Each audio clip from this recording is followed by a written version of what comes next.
Yeah, I'm in.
Some technical difficulties, but we finally got it together, and I appreciate every single one of you being patient.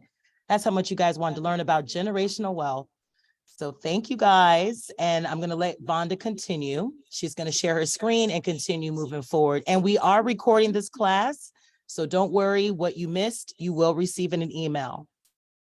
Take it over, Vanda. Zoom. Okay, guys, let me mute myself. Yeah, we'll choose. I'll do this one.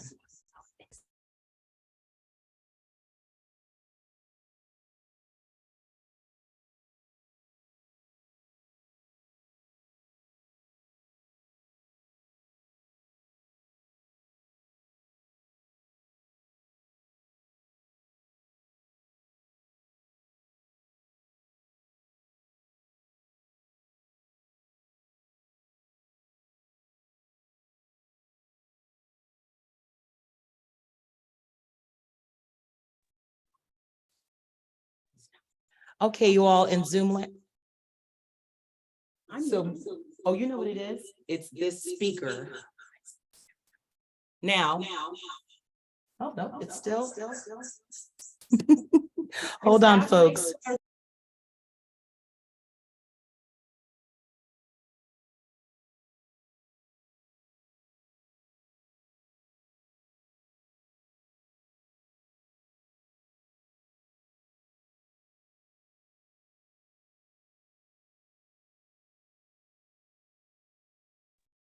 Can you hear us? Can I get a thumbs up? Excellent. All righty. So we're going to continue. Can everybody see my screen on Zoom? Yes? Nod of the head? Okay, great. Okay, and so the next step would be to organize your budget, right? Because after you do all of that, you're all over the place because you've been working over here and working over here and working over there. So then we've got to pull it together. And that's when you really find out what works for you and what doesn't work for you. Because what might work for him doesn't work. You understand? And because your business is different, your life is different. I have no kids and no husband. You might have 5 kids and 2 husbands. So how you spend your money and how you use your money is so super, super personal. And then once you've mastered all of that, you've gone through the steps, you go back and you make the adjustments. Okay, you throw out what's not been working and you keep what's working. Don't beat yourself up. Force yourself to try to do something because it was in the book and it's not working for you. Just wait. Maybe you'll get to that later, that step that you haven't been able to achieve. Don't force it. You really want to be comfortable with it. You want to have confidence with your budget. Your budget is not intended to make you not want to do it. Let's put it that way. You know, when your money is right, it brings you over. What did I just say? When your money is right. I didn't say when you have a lot. When your money is right, it brings you a lot of joy.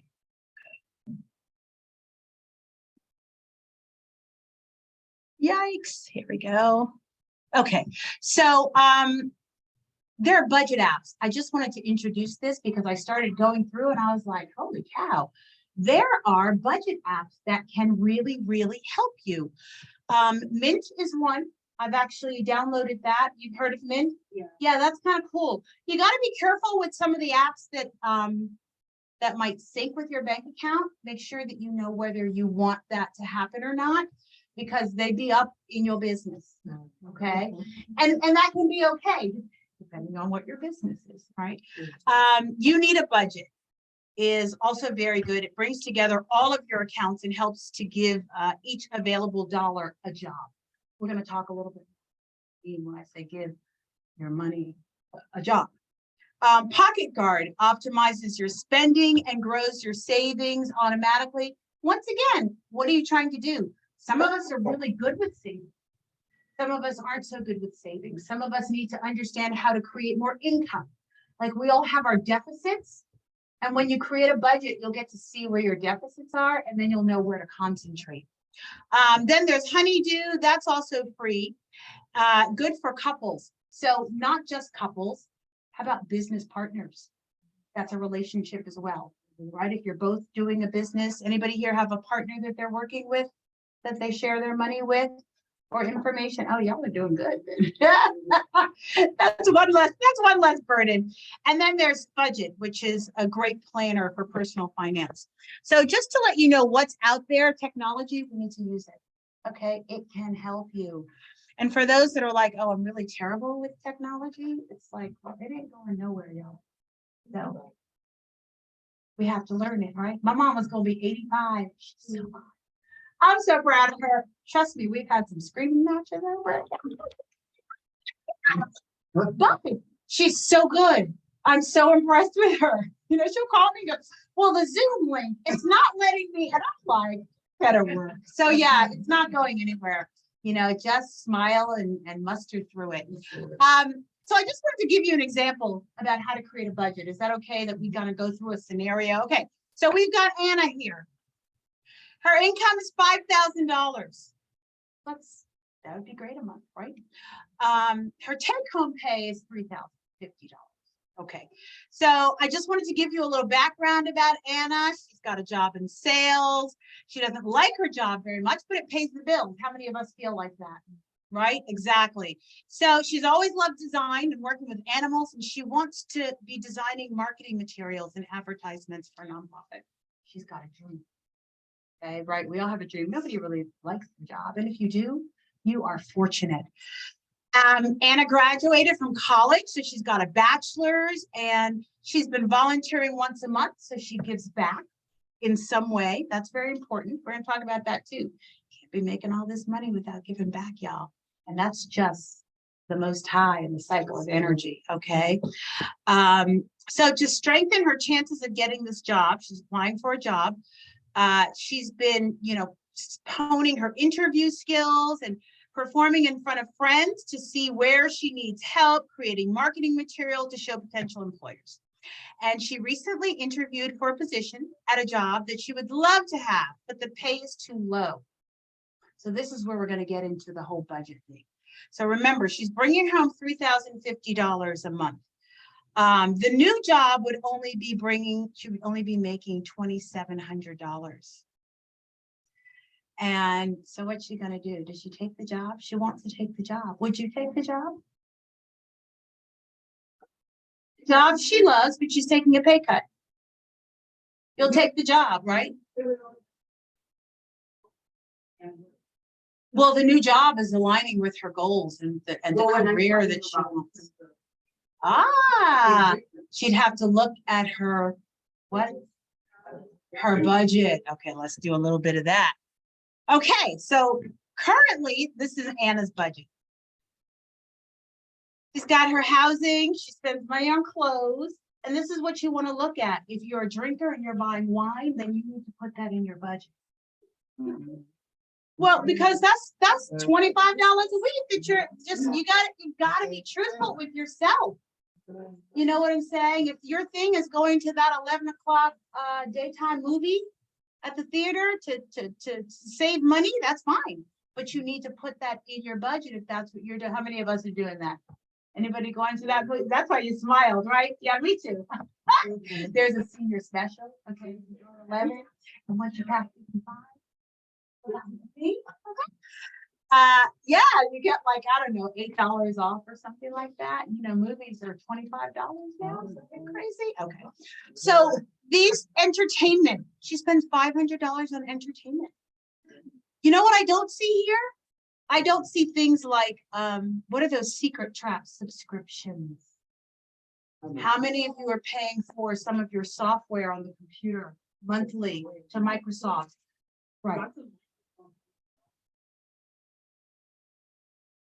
There you go.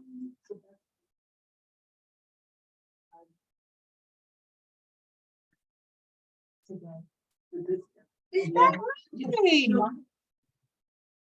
Okay. But that's great. Right. Finding your discounts and where they are. You know, your banks will give, do you know that now your banks are giving you discounts? Right. And it's like, you don't use that store. Well, I have gone and found a Kohl's. Okay, because I'm gonna get 10% off whatever I bought. And they took back my Amazon, so I found a Kohl's. Like, so you start shopping a little, you start spending your money a little bit more mindfully, right? Okay, so this is just to show you how frivolous we can be with our money. Now y'all know some people are spending $400 a month on weed. That. And it told me that they just can't cut that down. And I'm like, well, we're gonna have to find a way. But so my point is that whatever your life calls for is important to you. If we are mindful and you think about it and you're intentional and determined, you can find a way to maybe cut some down. Cable is one of those ways, right? So here what I usually do when I'm working in person with somebody is I'll go through what your housing is, what your needs are. But my point is that do you see places in Anna's current expense where possibly it's a want and not a need? Yeah. Toys. Yeah. Well, hello, maybe she has children. Maybe she has children.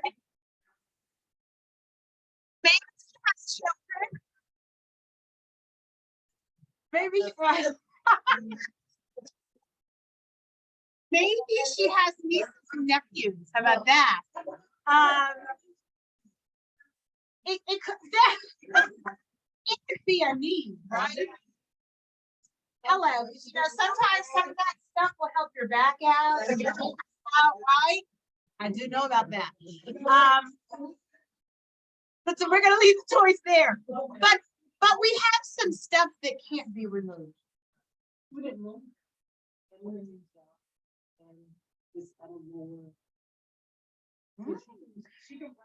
She might be able to reduce that. Possibly. Okay. Yes, well, no. She's bringing home 3,050. Exactly. So she's $790 in debt every month. Thank you. Good job. Good job. Did you guys see that? $790 in debt every month.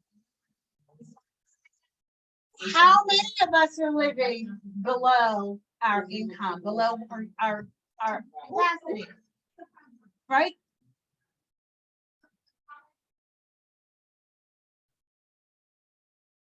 I saw heavy cream for $11.99 for the $11.99. Yeah. Okay. So is this kind of helping to have an understanding of how you can break it down?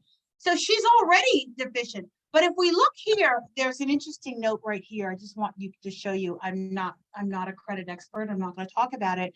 But when you get to that part of the workshop, you know, when you pay your credit card off at the minimum, you're paying so much money, you'll never pay it off. Okay, so she's paying what? $65 a month. It's going to take her, right, but her credit card bills are her credit card debt is $3,650. It'll take her 10 years to pay that off. Yeah.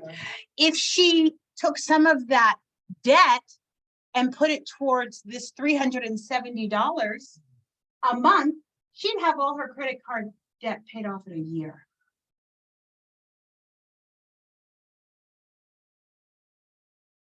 if it's necessary. You could, but you still want to pay more, is my point. Maybe she could figure out a plan to pay it off in 2 years. But she has some places that she's using money that she may not have to use. And you know, what was it? Where did I see the clothes at $400 a month? You think maybe we could make that every other month? Right? We could make that every other month or every quarter, right? I mean, you could buy a sweatshirt or something, but $400 a month.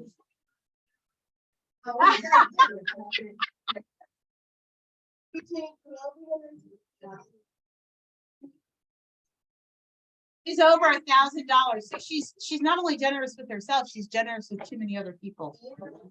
And I'm sorry, but how many of y'all, anybody here trying to help a family member?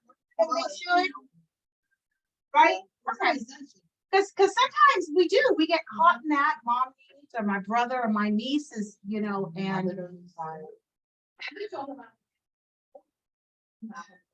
what is entertainment? That could be weed. I don't know. What's entertainment? It could be. It could be movies. It could be tickets to concerts. Hey, one Beyonce concert. You know, sometimes people love their music like that. But my point is, that's a want. That's not a need.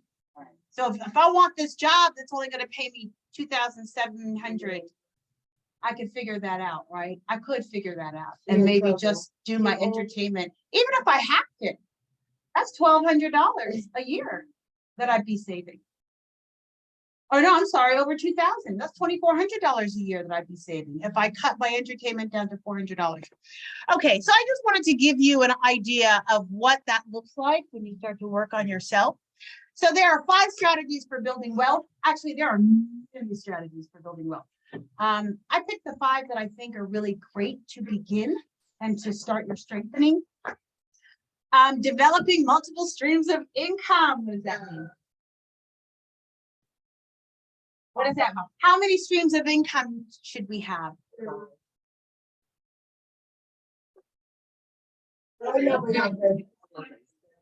She got that right. 7 is the suggested.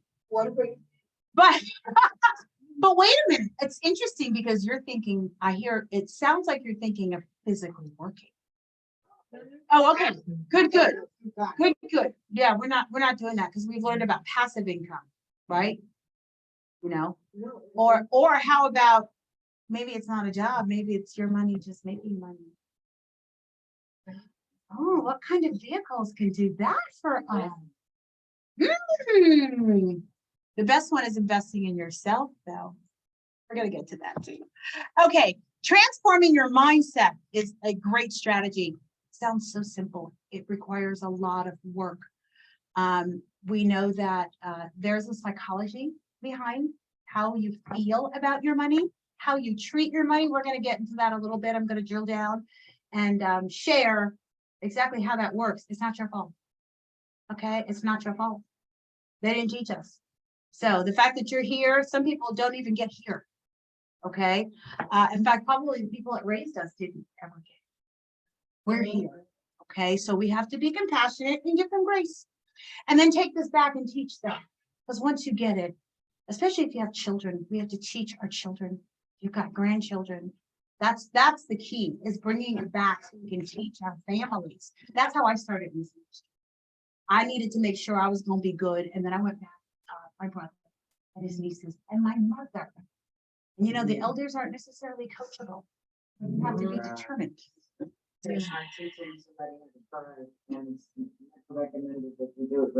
With family. Right now.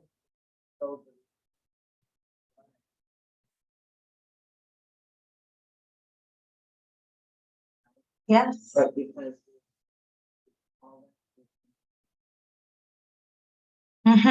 it's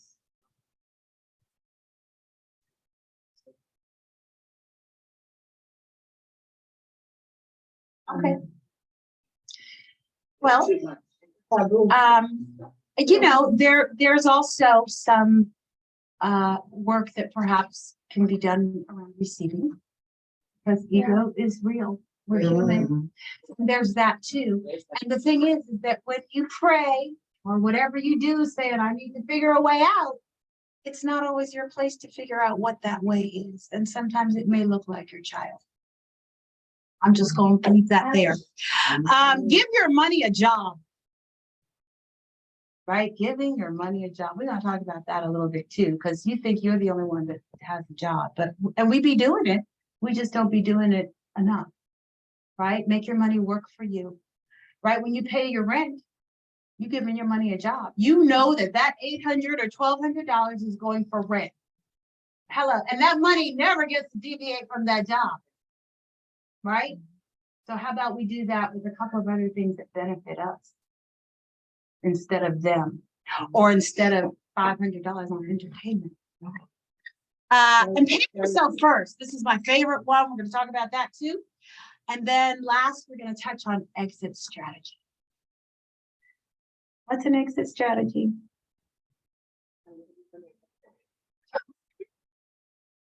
Well, I'm going to tell you, you can't take it with you. You can't take it with you. Dad, is that going to happen to you? Is it? Oh yeah. You know what? Statistics prove that 12 out of 12 people will die. We just don't know when. But we're laughing. But who's prepared for that here? How many of you are prepared? Yeah? You're prepared? Okay. We're going to talk about what that means to be prepared. We spend some, not necessarily. That doesn't even, it ain't even about money. You know, sometimes legacy is not about money. You know, sometimes it's about all that you've left to your family, all that you've done. But sometimes that can be washed away with the despair that comes with our transitioning. And our families can't even hold on to a legacy that's not even material. Or there's fighting that happens. And everybody's just dispersed because you did not leave any orders. And now no one will ever come together to do the Thanksgiving that Big Mama used to do with the turkey, and all of a sudden that's not happening. So yeah, we compromise ourselves. Legacy can look all different ways. Okay, so let's get into it. I wanted you to understand, so when I talk about the real secret of money, cash flow, how does it happen? What does that look like? So I don't want to like get heavy on this, but I just wanted you to understand that there is a method to the madness of how we make money. And this might just plant a seed to help you think differently about your money. How many of you all are in the employer? You work for an employer or did work for an employer? Yeah, okay. So you're working for the man. So you are an employee. And you have a 5% chance of wealth, is what statistics show. Why do you think that is? Going to somebody else. Exactly. So who here wants to be rich? You take rich? Who would like to be rich? Anybody? I was just going to say, who would prefer to be wealthy? Wealthy. Wealthy. Right? So, and I want you to understand the difference because I think we have been taught that we want to be rich, especially people of color, right? Because we look at other people and we're like, they're rich. But guess what? Just because they're making six figures doesn't mean that they are living better than you. Because what happens is that when you don't learn about money, you're still spending what you're making. Whether you're making 100,000 or whether you're making 40,000, they're still spending it all. It's called Henry's, right? People that live above their means spend all their money. So that's why I say it's really not about how much money you're making to be financially educated, but when you get there, you'll know what to do. And we have so many people making tons of money, especially the younger generations, living luxuriously, don't have any savings, no retirement, aren't prepared, don't have, they're doing the same thing as the us. Okay. So an employee, right, your time depicts your money. Based on how much you work will reflect how much money you get. That's not the best choice, right? So perhaps we aspire to grow differently now that we are in an age where we've got technology, we have resources, we have tools, we can do many things. I say to folks, if you have a job, but you have another passion somewhere else, use your job as your investment in your passion. You understand? Change your perspective. And guess what? Going to work every day may not be so bad. Because now my job is investing in the business that I want to begin. So then we go down to self-employed. What does that look like? Being self-employed. So now you're on your own. You have a little bit of time freedom, right? But you own the job. Still working a job. How about that? You're still working a job because it's just you. And when you don't work, there's no money. Right? If you take a vacation, then who's working? So it's great. You can choose your hours, but you don't make any money unless you're working. So you've gone from the employer to being the employer, but you still don't have much leverage, right? But then we get into the business owner side. That's my side. That's the side I want to be on. And that's the side ideally that if you're looking to have a business, that's where you want to grow to. So I just want to plant the seeds because this is what it looks like. And I know that we're working on self-employed, and that is definitely a jump up. But then we want to get to being the business owner, and that's when you own a system, right? So you can have somebody making the soaps for you. You can have somebody making the candles for you while you're off over here. And then you come back and you've got surplus. So you can go sell, and somebody else is making more surplus. So can you sell more? If somebody else is making your product while you're selling your product, you can, right? Because now you've got a system, and now possibly you can bring somebody on to help you sell your candles because you're making more money, because you're able to sell more, because somebody else is participating in your business while you're doing your job, so to speak, right? So that's called a business owner, when it's more than just you and you have a system that you're working on. And then once you grow that, ideally, it's becoming an investor. Yes, my love.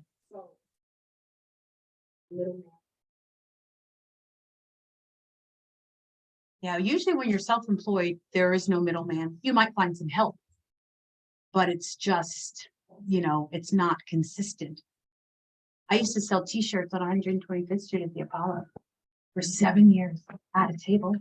I was the mayor out there. Vanda, what does this mean? They gave me tickets. I was that one. They brought it all to me, right? I had fun out there. Those were my best days.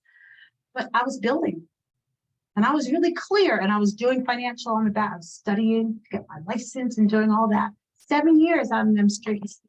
So, but it was just me. When I wasn't out there, there was nobody dragging the table out, setting up the t-shirt, putting the mannequins up. It was just me. So if I wasn't out there, I wasn't making the money. So maybe one day, I had a man back then, he would go out, he'd just sit behind the table like this. He didn't make no money for me. You understand? So I had a middle person, but the training wasn't there, and that was only sometimes. So he wasn't really part of a system. So we might get help, but this is really where we should want to be if we're looking to grow business. And then when you get to the place that you grow your business, people say to you, you want to come in and do business? I got a great idea. You have enough money to go into somebody else's business with them. That's when you become the investor. And then you have that stream of income where you're making money on their business and you ain't got nothing to do with their business. Yes, that is the best way. Okay, I want to talk a little bit about the financial psychology, your money mindset. Very important. So this is interactive. Where did you learn about money? We determined it wasn't learned in school. Do you know where you learned about money? Small wow. Okay.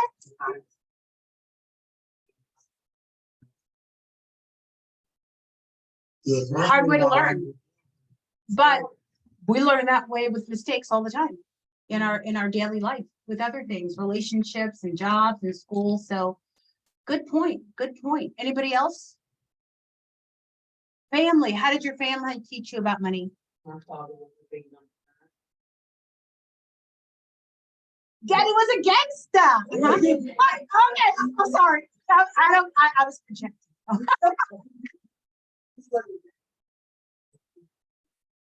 He was good with numbers. Right.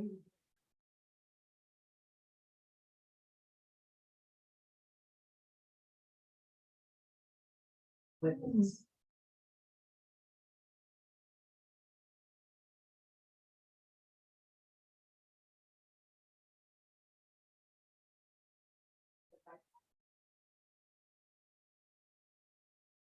We right forget. now.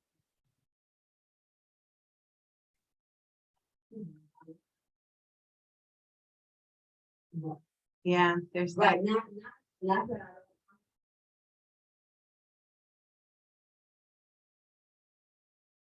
With him, right? don't, right, 'cause You got your Yes. words, you have concepts that you need to clarify. and then- Excellent. Right. Excellent. Put all your bills together. Well, I not everybody is endowed to teach. He manages budgets. So, and this was a chosen thing for me to teach, you know what I'm saying? It's not yeah, I have business, I'm doing insurance and trusts and retirement and all of that. But it's passionate for me to teach because no one taught me. And I was hell on wheels. And if I had known this when I was your age, I'd be a billionaire by now. So it's important for me to teach and for adults like me to take it back to their families to at least start the conversation. We have to start the conversation. So who do you get your financial advice from now? When you need to figure out, buy the car, or should I move, or is this rent good? Who do you talk to? Your sister?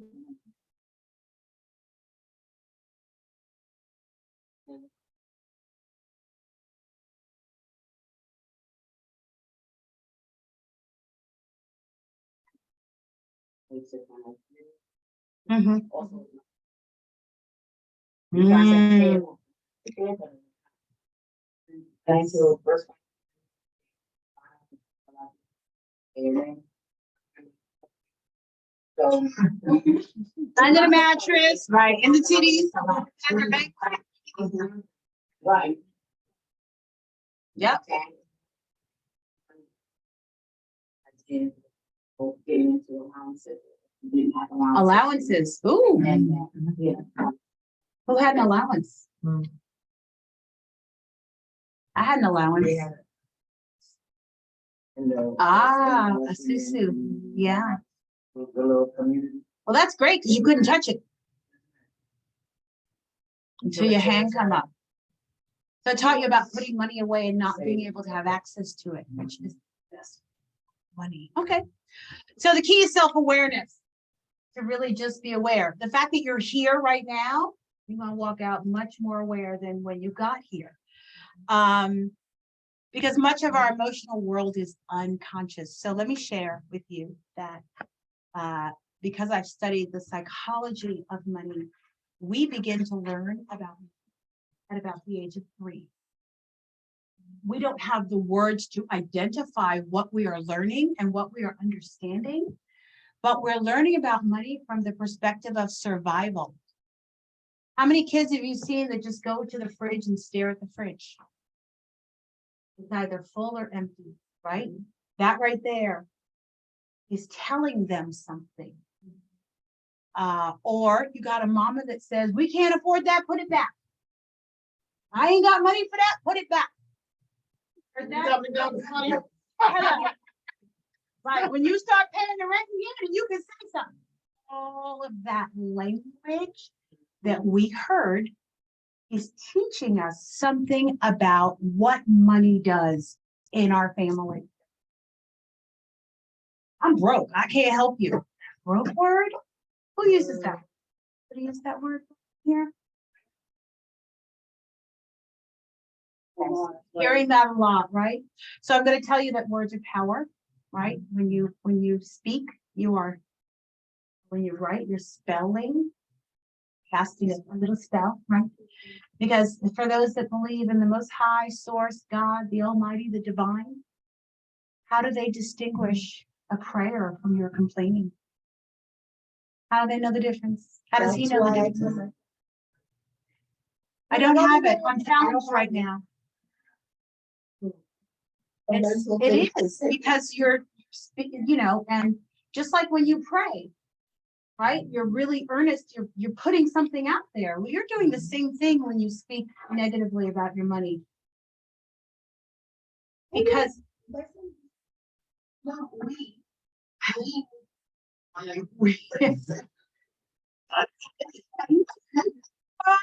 love it. We wrote only I am working right.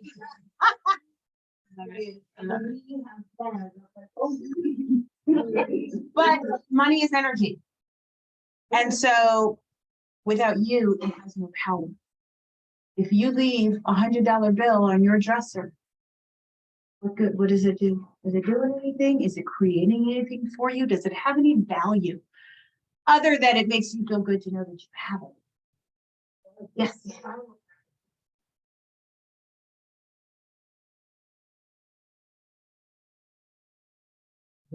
Oh, absolutely. Correct. Well, that's why you're here. We want to get into that too. Exactly. There are ways that you're money. They do. They invest your money in the stock market. They're making 15, 18, 25% interest on your money, and they give you 0.001%. There you go. That wasn't always the case. But guess what? Ain't nobody paying attention. People ain't paying attention, and they're just putting their money in there because you know that you can't go touch it. So you could just have a safe in your house and do the same thing, right? Yeah, you could. Why not? Especially if you're by yourself and you got a house that you can trust. Okay, so changing your financial behaviors. So there are stages of change. And we don't really need to understand to know this, but I just wanted to skim over it to let you know that there's a psychology behind all of this. And it's all, look at our environment. Look at how we grew up. Look at society and how they treat people, low-income people, brown people, immigrants, minorities. You understand? So it's been programmed into us, but we can reverse it. So I just wanted to let you know that there is a psychology, but you can change your financial behavior. And so there are stages. And I just wanted you to I want to go through this just so you can see where you're at and where you want to get to, okay? So the stages of change, transition between is pre-contemplation, contemplation, preparation, action, maintenance, and termination. Okay, so just make a note which one of these that you're at, and then if you would like to share, we would like to hear. So pre-contemplation, this is people that have no intent of taking action. Okay, they're not even contemplating. They're completely oblivious to the fact that there's something going on with their money or that there may need to be a change. Contemplation is a stage when you're beginning to recognize that your behavior may be causing problems financially. Maybe because you're spending too much, you're not saving enough, but you're realizing that something is going on. And they've begun looking at the benefits and drawbacks of their continued actions, right? They're considering possibly changing some stuff, which probably is all of you here because you're here.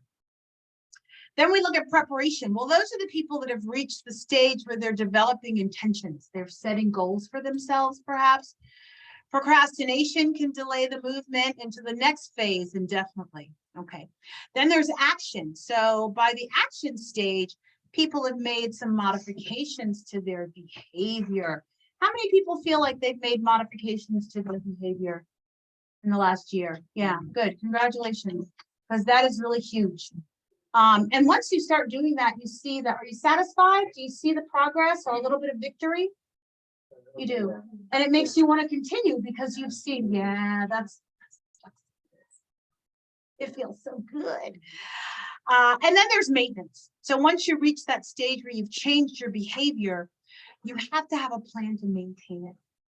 And that's when you get to the point that like, well, I've been doing it and this worked. You look back, you see what works, you keep it. What hasn't worked, you throw it out or you change it.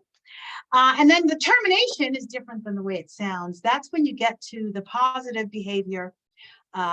When you have the positive behavior place change in place, and then you can move beyond. You're not tempted anymore. It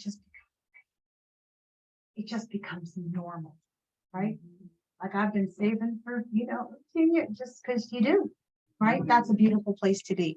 So I just wanted to give you a little idea that it's not all about you. And money and emotion. Okay, one influences the other.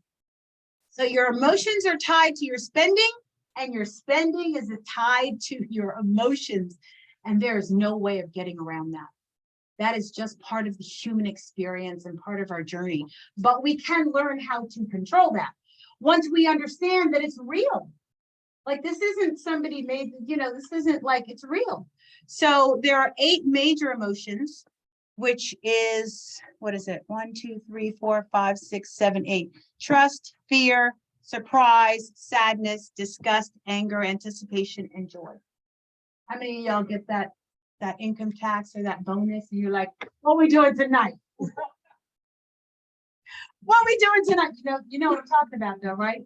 That's that joy, right?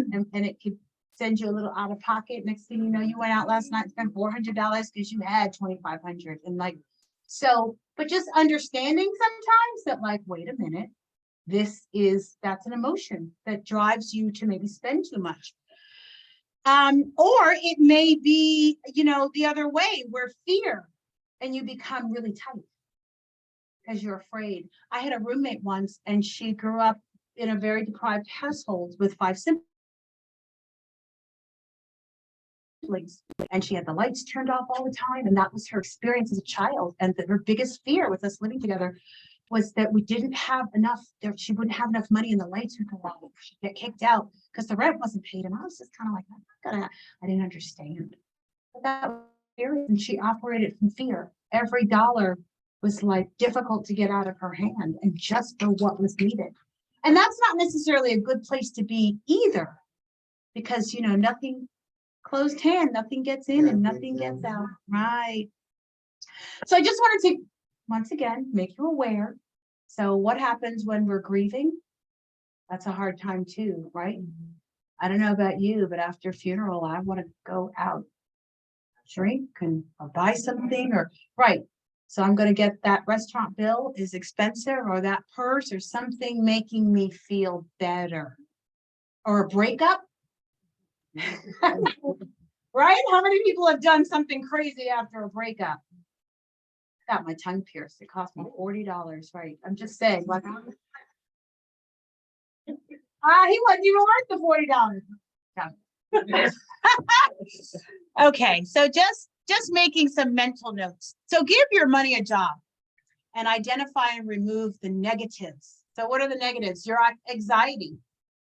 Don't skim over it. Don't ignore it. It's real. But you have to acknowledge it. I always say make a list because sometimes stuff has been with me and I didn't even know that it was. So my story is I went to school. I went to a private school because daddy was a numbers man. So my mother took the money and said, I'm going to put her in private school, right? And everyone was white, rich, and loved Black people. Thought the world was. But my point is that I grew up with a perspective about money. I couldn't give it to me. And my father was always throwing stacks at me because he was a numbers man. And that's what they had, stacks.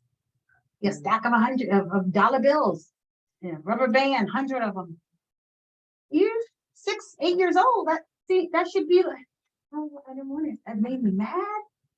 And I was like, how dare you try to buy me? So I was watching all my friends people. And I recognized that. But I had a conditioning about money and I didn't want to be anywhere near it. I had to work so hard psychologically to embrace and be okay with money. So we all have different stories, and it's important to recognize what yours is. Because it's not that difficult to change. Once you recognize your story, the shift is like that. And if you come on something that like, oh, I never made that connection, then that's it. That's all you needed to do was make the connection. Okay, so then the positive gains that we want to recognize are, what's the dream? When somebody asked me that, I think I was 26, and I was like, I know what I wanted, but I didn't know about like dreaming. I could only dream about what I thought was possible. That's not what dreaming is. So how many of you really dream? Yeah, beyond the what's possible. And it's challenging to dream when you're in the lacking. But I challenge you to try that on for size, because the dream is bigger than what's possible. And I've seen miracles and I've seen stuff happen that, because once you start and you put yourself in the place of being able to receive the abundance, you're no longer operating from a lacking mindset. So I do want to touch on that a little bit. Lacking mindset. What does that mean? The dream is bigger than what's possible. What's possible means you can probably achieve that. You in college, you know you're going to graduate. That's what's possible. That shouldn't be the dream. The dream needs to be bigger than what's possible, because you've already started that. So dream big. I always say, if you shoot for the moon and you miss at the stars, you're still doing great. If you shoot for the moon and you miss at the stars, you're still doing great. How long have we been here? Anybody know when we started? When did we start? We're going to take a little break, see where we're at. How am I doing here? The information help? Good. Good. Let's talk about goals real quickly, and then maybe we can pause.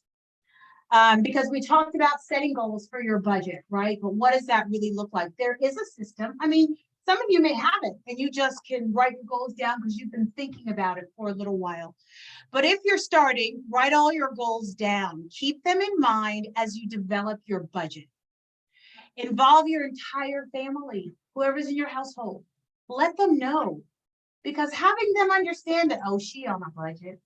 It's good though. They might complain, but they'll understand that and guess what? You might inspire them. You can't say, guess what? I control my environment. Do you know how I do that? With me. All right in here. When I make the shift, everything around me makes a shift. How about that? Yeah, I don't have to worry about it. Anybody feels or what anybody thinks. Because once I decide and I make the shift, your family, your loved ones around you, they'll recognize. And they'll be like, something's different. What's going on? Oh, she always got money. She hasn't asked for any money, is what they might say. She hasn't asked, they might say it, but they'll notice it. She's been working more. She's got 2 jobs, they'll notice. And then they begin to treat you differently because there's been a shift. But yes, the best way to control your environment is to do it from yourself inside out. So, saving goals, short, medium, and long-term goals. You know what that looks like? Short-term goals. What's a short-term goal?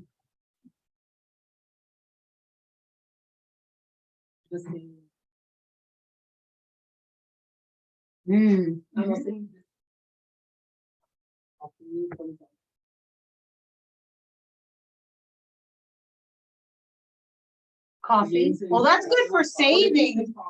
But is that a short-term goal, like something that you're trying to work toward for yourself or for the dream?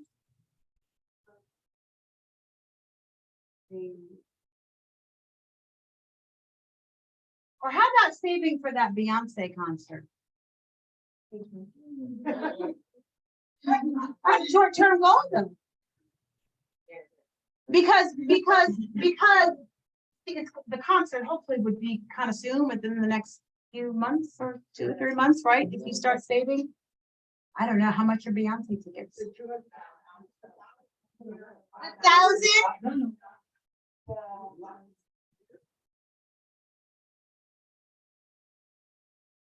We can. We can. We're just gonna do this slide. And then we're gonna take a break.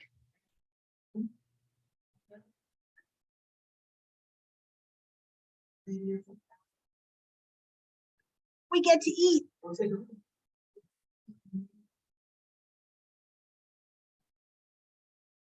Okay, is it okay with everyone if we go till 8:45?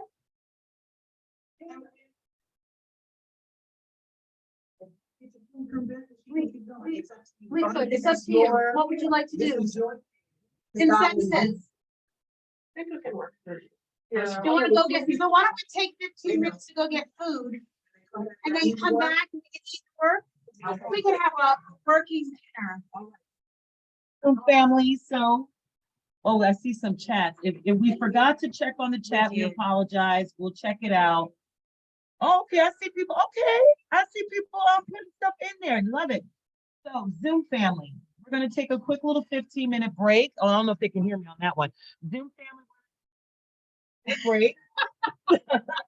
Go get a coffee, tea, glass of wine, whatever you need. Use the bathroom. And we're gonna come back in like 15 minutes. And then we're going to continue while we're eating and learning from Miss Vanda Jamison. So take a quick break, and then we're going to come back in like 10, 15 minutes, okay? And in the meantime, I will go through the chat to catch up with all of your comments and questions. Let me do it. Let me know. I'm happy to make a plate and bring it to you. Coffee and water right there, hot water for tea. If we need to heat it up, we can heat up the tea. And again, if you want something special to drink like juice soda, there's a big around for a nonprofit.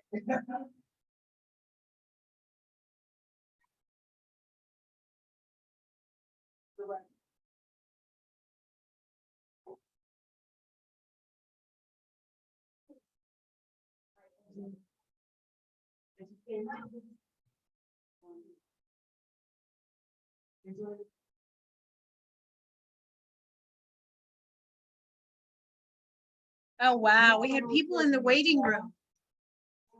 We had people in the waiting room.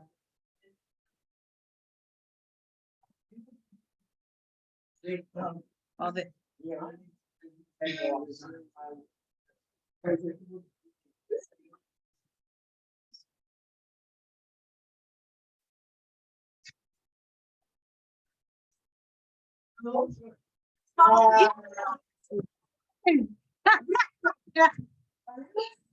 that's Rashida. Uh-huh.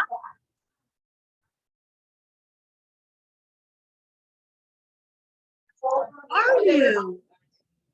Yes, that's my lady.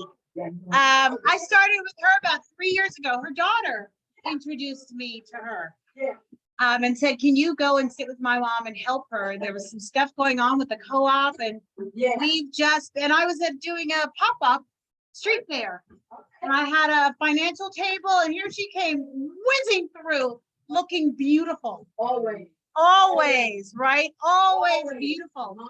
Well, okay, well, I want you to make sure that you fill out one of those little sheets for me, because I love speaking to retirees. Oh, good. There's some good stuff going on that we don't know about. And as seniors, there's just not, we think that, okay.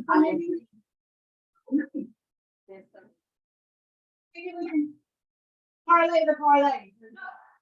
There's information, and she's tried to help me. Rashida has tried to help me, and which is the Kennedy Center. Yeah. The bigger one.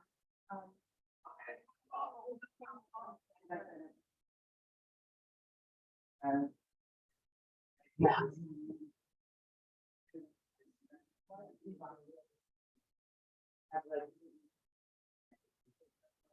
Based on retirement, I guess. Different focuses.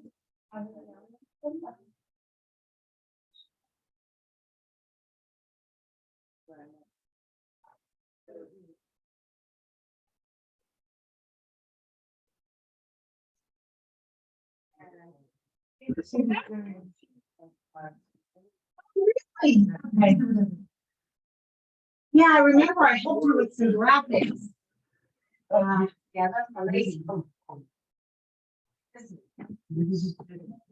And you know, I was so impressed. She looked so great. I knew that. Well, that's what's going on. You know, there's a COVID. Really, but I'm like, really, really.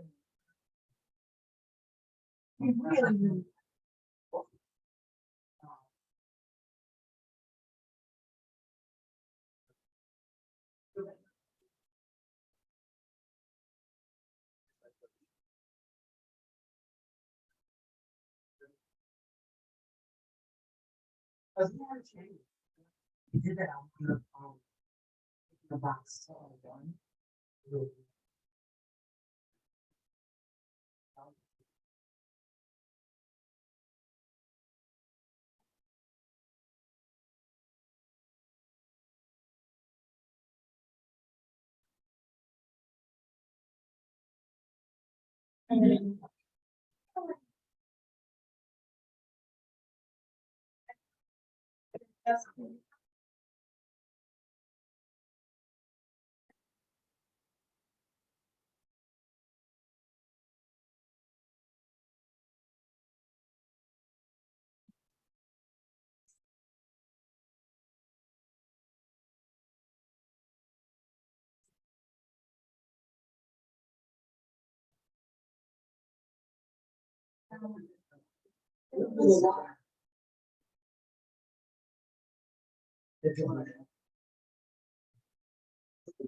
I'm sorry.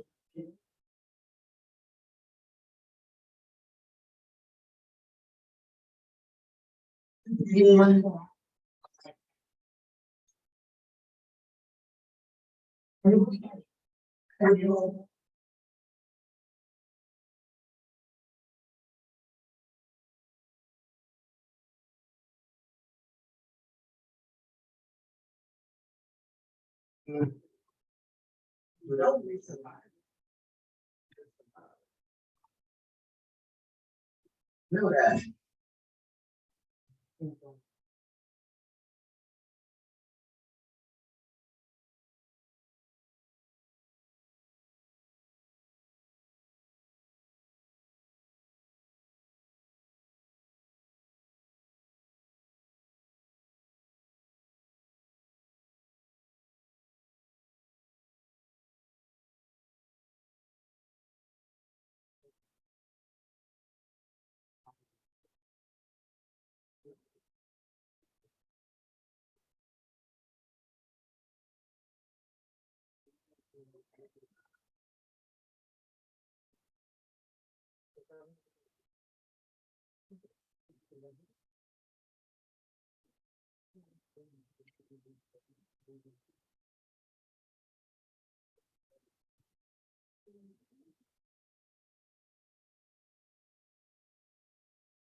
Out like that.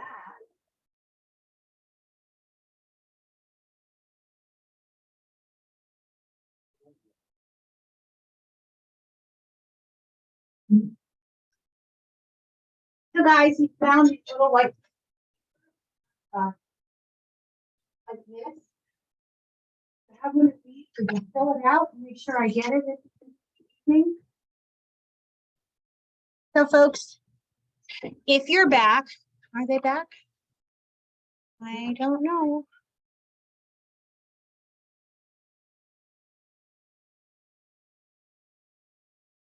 Anybody there? We here. Okay.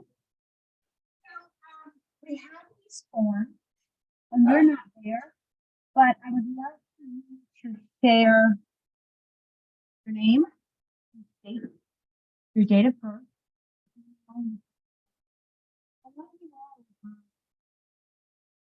We can't hear you. Oh, sorry. Oh, okay, it's here. So, I see why I didn't see anyone. Okay, sorry, guys. We're very confused. There are a couple of computers going on. So these forms ask for name and number, email. Your date of birth is very important for me, and the state that you're in. If you don't mind, I'd love for you to include that in the chat. I would love to reach out. These forms actually ask for a little bit more, but probably not appropriate putting into a chat. But when we talk, I just want to maybe talk a little bit about your financial situation and see if there's any place that I can support. There's no charge for what I do, okay? Teaching is free. But once you learn the tools, it can be really, really helpful. So I am at your disposal if you are happy to share your information. Are we putting this information in? Sorry, I didn't hear all of it. I missed part You of can it. put it in the chat, or I'm going to put up my credentials afterwards. You can email it to me Okay. if you're comfortable with, okay? And I'm Yes. going to leave the last slide with my credentials. I'll leave it up so that you'll have time to copy it. Okay. Thank you. How's it going so far? Are you guys able to hear everything, get the information? Yes. I said that I was going to, oh, there's not. Okay. Who is that cutie pie? This is my little baby. His name is Lincoln. So he's listening. Hi, Lincoln. Lincoln, that's a great age to begin listening. Lincoln, say hi. Hi. Yeah. Hi, Lincoln. Okay, guys, I'm gonna go through some of the chat and let's just see if there's anything. Gwen says, thank you. You're welcome, Gwen. Credit card, you would do a transfer to a 0% interest card. Yes, but do remember that those cards have secret conditions. 0% usually has a limit of time, a term period on it, right? It might be 0% for the first year, but depending on your balance, it may take more than a year. So just be mindful to look at the fine print. Let's see. Oh, Rashima recommended, I see. Thank you, Rashima.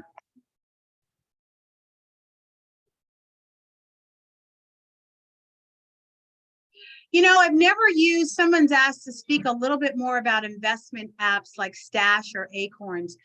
Those are geared more for stocks. And I am not licensed in investments. Therefore, this is a highly regulated industry. And so I can't speak to that. but I've heard great things about Acorns. I don't know much about Stash. I know that Acorn is also used a lot for people that have children. And so children that are savvy and really want to begin to learn about saving and investments, I've been told it's a great app. Thank you, Gwen.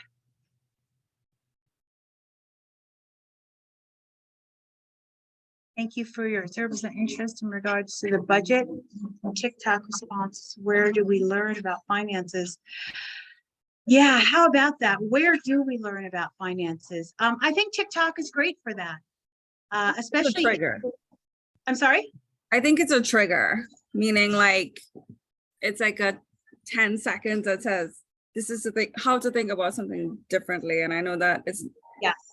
I mean, it's not controlled and verified. It's It's a start. of a conversation. Sometimes though, you can find out, you've got to understand, I do TikTok as well for some of my stuff, but hopefully it leads you back to me. So this is a great start. And those people that are talking about something that might be interesting to you, find out who's posting, and follow them, go to their link because they are available. And actually they're looking for you. All I know is that, guys, if it doesn't sound right, listen to your solar plexus, okay? Listen to your gut. If it doesn't sound right, and it's a little too, and you're feeling weary, it's the money. Do something else. There are too many things that you can do to step into waters that do not feel comfortable. Okay, we're in the 21st century. There is no reason to do that anymore. Can you guys hear me? Okay, great. Thank you for sharing your information. Okay, we're going to get back to it. So we were talking about. Before we start, I have a quick question. Yeah, go right ahead. As far as the budgeting apps, which would you say is you prefer, Mint or Fudget? I like Mint. I do. I think it's great for a free app. I don't remember if it syncs or not.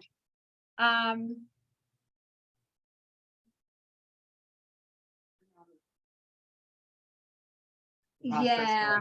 So, some of the apps are only like $1.99 a month or 99 cents a month. You might want to consider them. Syncing is good. I like my app to sync with my bank account because that way I don't have to look at the bank and I have different apps that I use, but if they sync, I can just go to one place and see. And then if it sends a red flag, then I go to my bank account. No, these are for your phone. You can do these on your phone. When you get a little bit more advanced, then you'll need to use things like QuickBooks to really reconcile. But no, start with these apps. They're really great for training and encouraging you and getting you used to the hang of looking at your own numbers. That's scary. Y'all, I don't even like to open my mail sometimes. Like it will pile up because I'm like, I'm procrastinating. I know there are bills in it. How many people do that? Does anybody do that? Right. So it takes practice though. But once I do it, it's such a peace of mind that I'm like, okay, I'm going to check the mail once a week now. Right. Okay. And get back to it. Anybody else before we restart again? Hey, online guys. Okay. So let's resume. We were talking about how to create goals. And SMART, it's just an easy word for me. And I love this diagram, being specific about your goals, right? Oh no, we were talking about short, medium, and long-term goals. So short-term goals would be like saving up for something that's kind of immediate. I use concert tickets, or maybe it's Valentine's Day because you're going to take your boo out and you're making reservations at a restaurant and you knew this a month ago. So you have to start putting money together for that $400 check. That would be a short-term goal. Or maybe it's a pair of shoes, right? It means that you don't have the money, but you're going to work out a system to save for something coming up soon. So when we talk about mid goals, medium goals, that's a little bit lengthier of a time. So that might look like a vacation, right? Because the amount of money is going to be larger. You have a little bit more time to plan. So that would be a mid-range goal. That's what I call that, a mid-range goal versus a short-term goal. And then we have long-term goals. And you can put this on in your budget. You know what I mean? You can kind of make notes next to your items to be which is which. So if you need a new roof on the house, that might be a long-term goal. Okay, if you're trying to buy a house, that might be a long-term goal. If you're trying to pay off a debt, that might be a long-term goal, right? Pay off your car note, that lasts for 6 years. Maybe you want to pay it off sooner, so you're trying to figure out how to increase, your payments. So short-term, mid-term, long-term goals. And separate your expenses, we talked about this, into wants and needs. So the S is for specific, the M is for measured progress towards your goal. In other words, how are you doing? Can you do it in a time frame? Goals should have a time frame.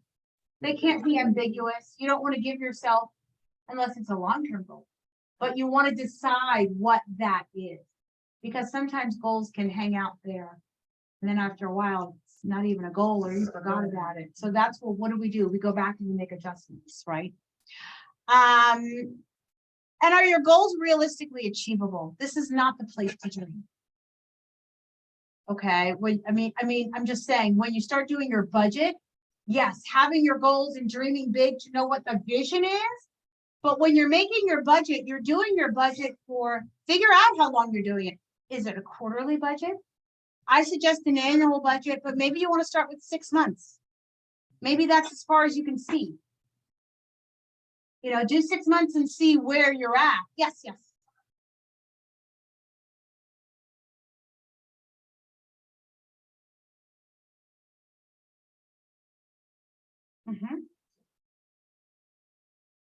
Yep.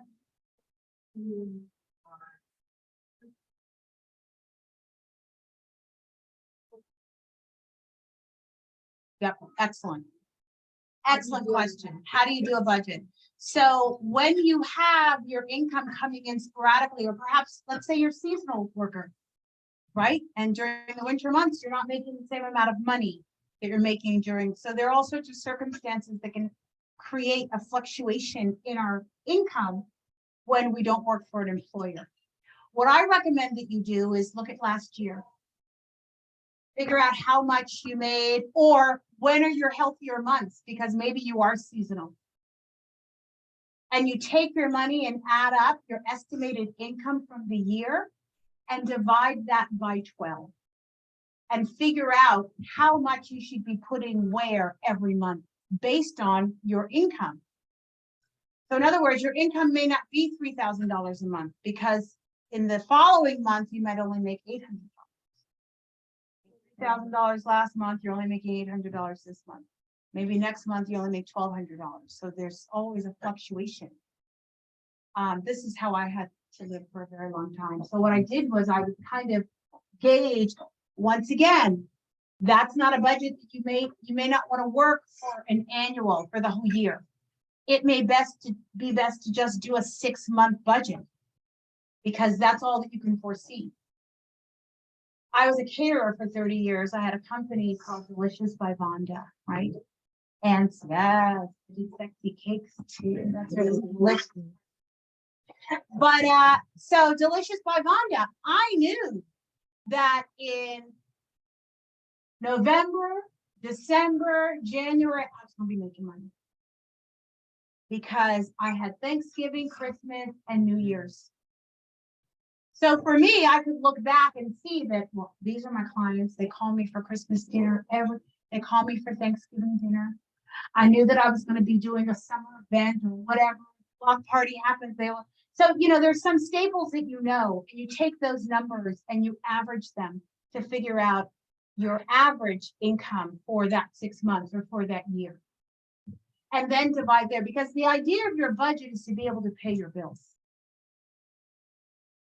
Right? That's all, because you're only working with income. You're not guessing about you don't want to guess. So you need to have something close to actual. So that's my recommendation for the sporadic paycheck. It worked for me. It gets a little sticky sometimes, because there were months that I didn't make anything. But then you get on the phone and you're really kind and you get permission to have a little bit of a suspension, and then you figure it out the next month. But the idea that you kept yourself on track, even because you've averaged your income, and maybe you're paying partial bills because you know that these months are a little lighter. But the averaging your income really, really helps to figure out what you should do in your budget every month. Yes, yes. Talk about an annual, one, recommend an annual number. An annual budget, well, you've got a job, so you know how much is coming in every month without fail. So you can look towards 12 months and how much you're spending and where you can cut down. Someone who's working on a 1099, a freelance basis, may not have the same amount of money every month. So to foresee a year of an annual budget, maybe let's start with a 6-month budget, just so we can see where we are in our money. Yes, absolutely. You just are working with a shorter vision. Make sense? And then how relevant is the goal to your organization? Because sometimes, y'all, we be having goals that don't even make sense. Okay, that goes with the wants versus needs, and you can only be the judge of that. So you just have to be truthful with yourself. You know, you may not need that vacation this year because you took 3 last year. So is it really relevant this time to be in your budget? That goal, let's say. And then what we talked about, giving a time frame for achieving the goal that you're putting in your budget. Okay, because not all goals that go in your budget are annual. Yes. Welcome back. Okay, it's my cursor. Next. So this is my favorite. Pay yourself first. This is one of the real secrets of money, and it's a concept that I live by. So it's a reverse budgeting strategy where you save money from your income first, treating yourself or your savings like a bill. The rest of your money is used to cover other expenses. This budgeting method is especially good with larger saving goals or people that are making secure money, paycheck, and who have good control of their financial habits. So let's talk a little bit about that. Pay yourself first. Do you understand that theory? So if you had paid yourself like you pay your cell phone bill, because cell phones only been around for what, 20 years, right? This is a new thing for people like us. Okay, so we didn't have that money before. But can you imagine if we had taken that $99 35 years ago and put that aside every month for ourselves? Isn't it interesting that you can pay a bill, but you won't put that aside for yourself, right? You pay those subscriptions every month. You got that $5.90, $7.99 for Hulu. You got that $14.99. I gotta go back and look at my subscriptions. You got that Netflix money. Think about it. Think about the people you are paying, but you ain't doing that with yourself. $7.99 with advertisements, $14.99 without advertisements. Okay, there you go. Yes, with the advertising. I have the advertising one. I'm okay. Oh, really? I don't have any. $2 if you're a student. You got any students in your house? Right?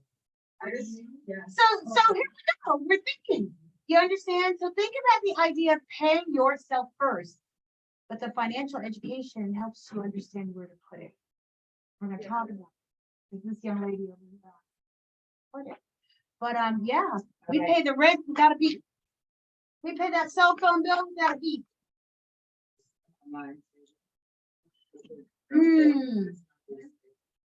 Right. To get your money. Yep. I love money that's not accessible. But once again, it's a muscle that you flex. So everything for me, you'll hear it all over, pay yourself first, but are you paying yourself first? And it can be in a fund, it can be in an annuity, it can be in a savings account, whatever it is, but it's money that you determine where you are treating yourself like a bill, because you pay that rent every month. You pay Con Edison every month. Okay, you pay Amazon every month, you pay Netflix, you pay cable. How come we don't have that kind of discipline for ourselves? I'm just planting seeds here. Then there's the 50-30-20 rule. So what does that mean? You break down your expenses into 3 categories. This is one of the ways to help pay yourself first. There are many ways. 50% for necessary expenses, 30% for discretionary expenses, and 20% savings and debt payments. Right? Because when you pay off your debts, you are ultimately going to be able to pay yourself. And what you do is once you pay off your debt, or let's say you've got a car loan or something like that, ideally, how many people have a car note? Yeah. You do that every month, right? Because if you don't, what they gonna do? Come take your car. How come we can't treat ourselves like that? Like something gonna happen if we don't do it. So what I challenge you to do is once that car is paid off, how much is your car note if you don't want sharing? $380. Could you ever imagine? And you're paying it for how many years? But you still gotta pay it.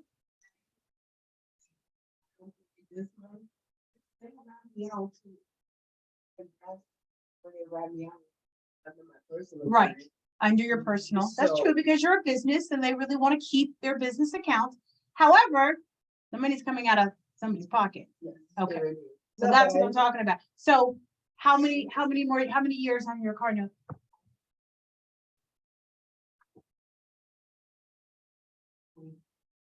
When did you start with your car note?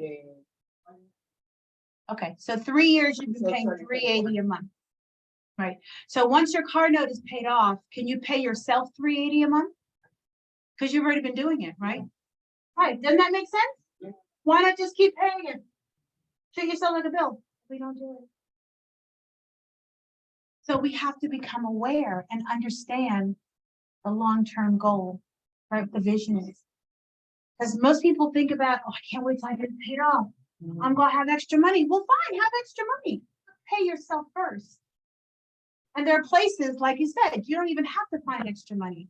You can just take money that you've already been paying. We're going to talk about that in just a second. Okay. Can you explain what discretionary means? Discretionary are things that are necessity. Are So a necessity? that might be a cable bill. Okay. You understand? You got it. You need it, but it's not necessary.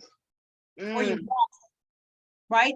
I have a great theory for how to save money, and it's so significant, but we don't do it. When you go grocery shopping. Maybe my charger was bad. Say again? Oh, sorry, no. Okay. Try when you go grocery shopping and do it as an experiment. How many people can gauge how much they spend every week? Yeah, on groceries? I can. 1 month, however often you go shopping. Try shopping 1 week or 1 month with meat, and try shopping a week or a month with no meat. No meat in your diet. And just see, like, you're still going to eat, you still can do good things, but I'm just saying it's significant. And if you do that once a month after a year, yes. I try to buy no food. Mhm. My car. I saved like $30. There you And I was go. like, relation. So you're right. You know, You'll get used to it. It's like sugar and Splenda. I'm looking at food like myself. Comforting, emotion. So I Yeah. would say like, You know what another thing is? Real frivolous. Popcorn. Who eats popcorn? You do. Pop your own popcorn. That microwave popcorn is like 5 something for 3 packages and you eat it.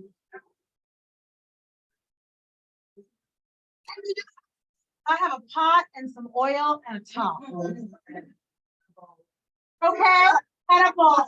I've got like a year's worth of popcorn for $1.99. Okay, I'm just saying, like, Another good way to save for groceries, I joined the community garden, and from the spring till about like Community garden. September-ish, late September, I have my own vegetables that I don't gotta buy it from the supermarket. grow your own vegetables. Thank you for that. I want to start one in our backyard.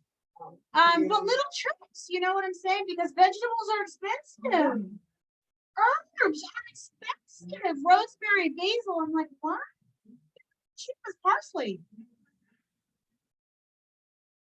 Oh yeah, no, I don't. Right. I know.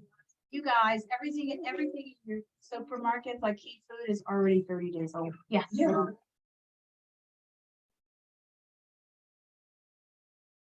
Uh-huh. And you grow it and you plant it. Yes. Lasts longer and they're fresh. And you can clip. And it's fun and it's bright and you know where it's coming from. I'm sorry. Madame, you had a question.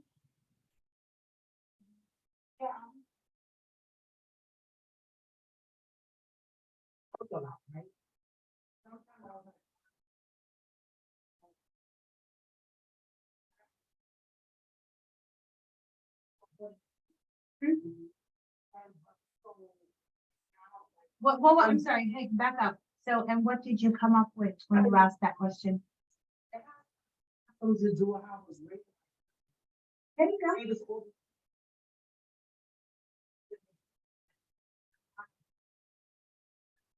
And then I will cook and feed people. It was just, you know, it's good to, you know, give that. But it's Have it. so perfect. Marvelous.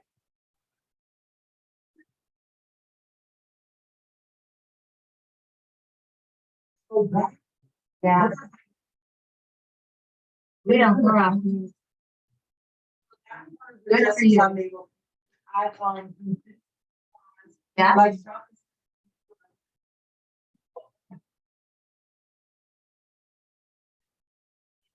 For a whole box of each you pick up like a big bag of clothing.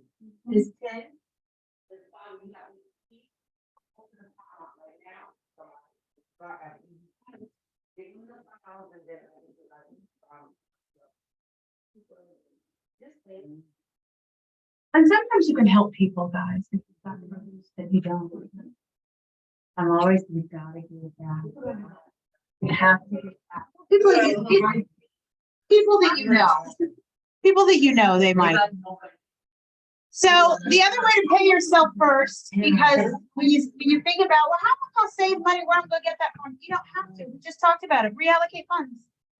This is the biggest reallocation that I work with when I'm working with clients. Okay, people want to start a fund or open up an annuity and they don't have any money. And I'm like, where's your cable bill? I was with a client once, their cable bill was $248 a month. $248 a month they were spending. Wait, they had 3 children, no life insurance, but a $248 cable bill. So we do this all the time and we're not thinking. So think about reallocating funds. Where can I pull from? They call it pulling from Peter to pay Paul, except Paul is you.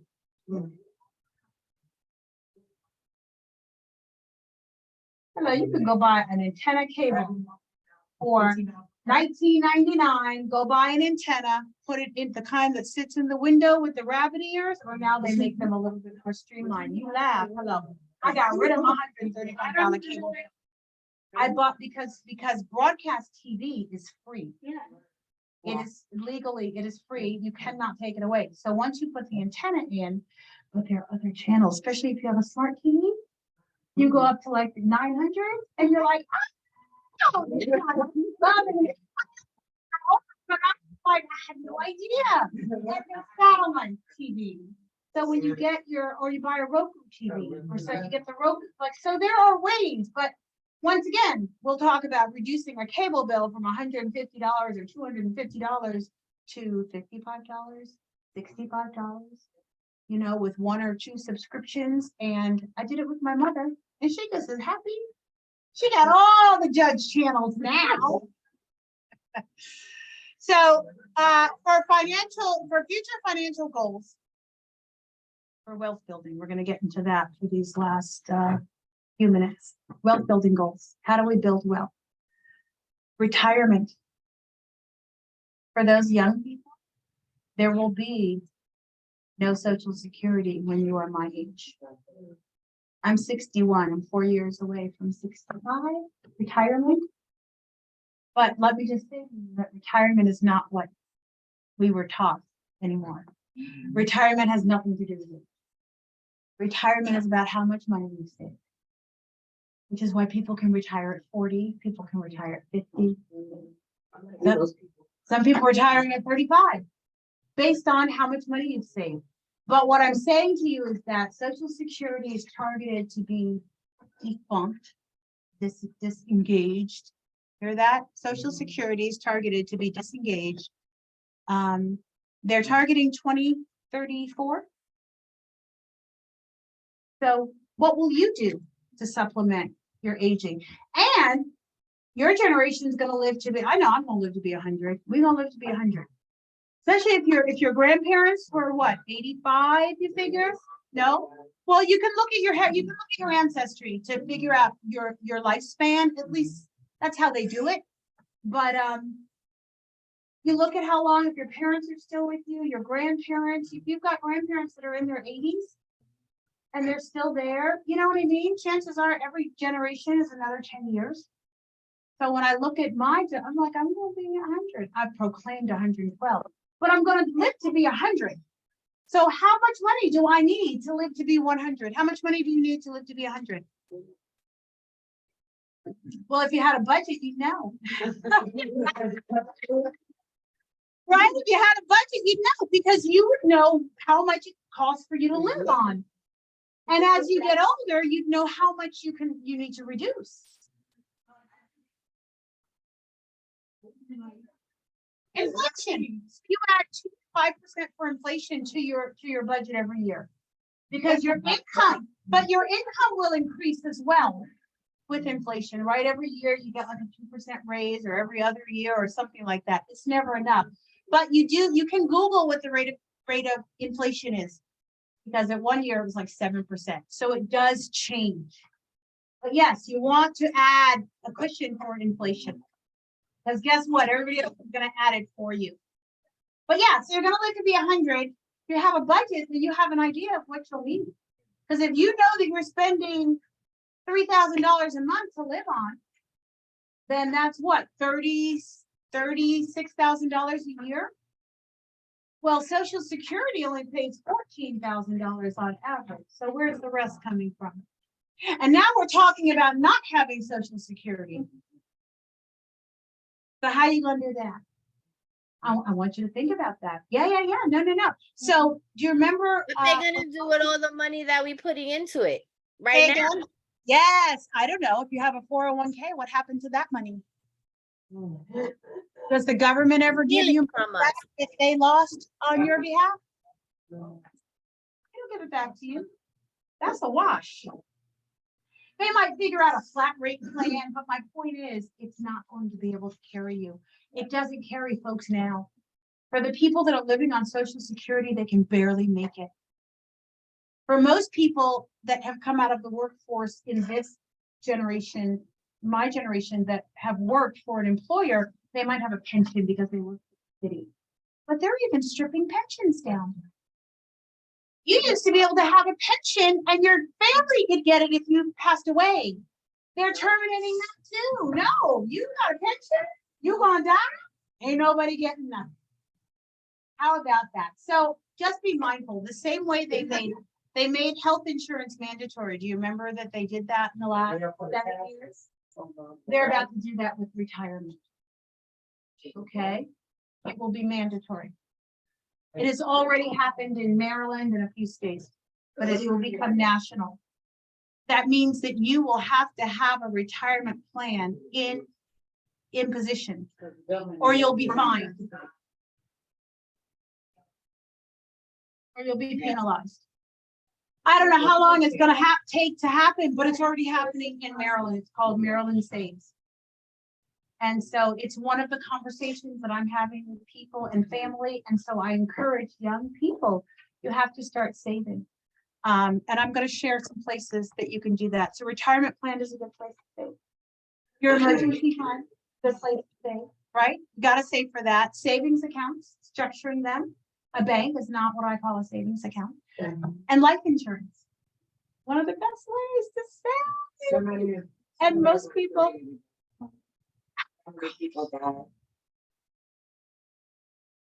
Well, no, now it's GoFundMe because we got technology. You better hope people love you a lot. Right? So retirement. This is Rashida, guys. They know Rashida. Mama Rashida, that's my girl, Miss Billy. Okay, so are you saving for retirement? And I know it's a really difficult thing to think about when you're young. When I was 20, I moved into a slum tenement in Harlem. Crackheads lined my stoop. There was no super, there was no hot water, there was no boiler in the building. Sometimes we didn't have lights. I cleaned the hallways. And then I got 12 friends from the bar to move in. I was in college, not a bar.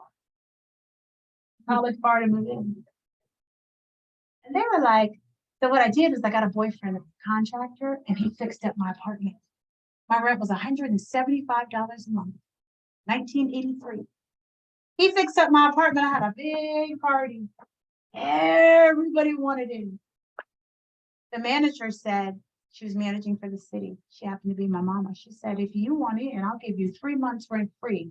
You fix up your own apartment. Some of the apartments had pigeons in them, no windows. Like they were like, looked like somebody had blown it up. You know what I'm talking about? I moved into one. They were trying to warehouse them and close them all down, board them up. The building was half filled. I'm sharing this with you because I had a vision and I needed a plan.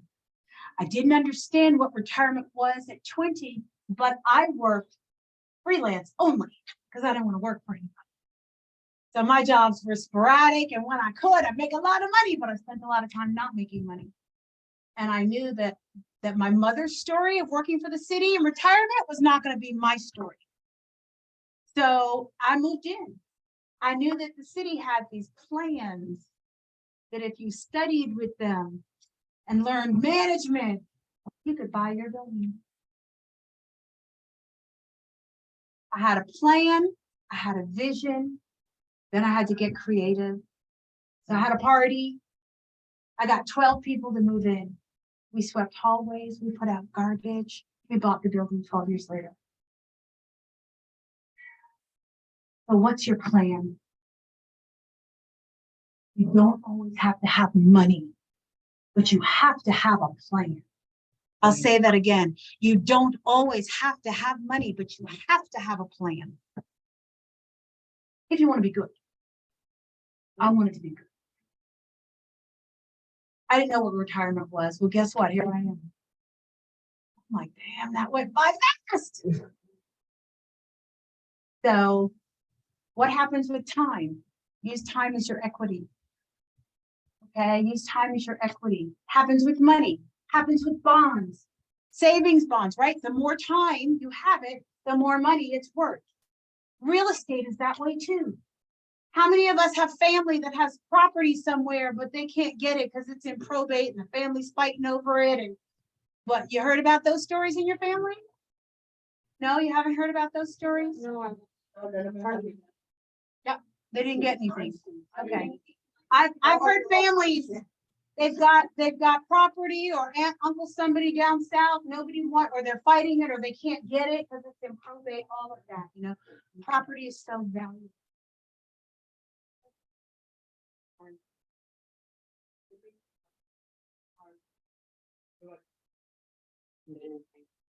My grandmother still everything.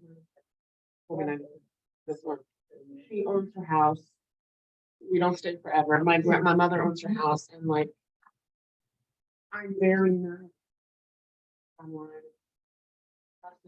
a lot of like, everything seems so well, you know, how things get handed down, and I know that it's really hard to.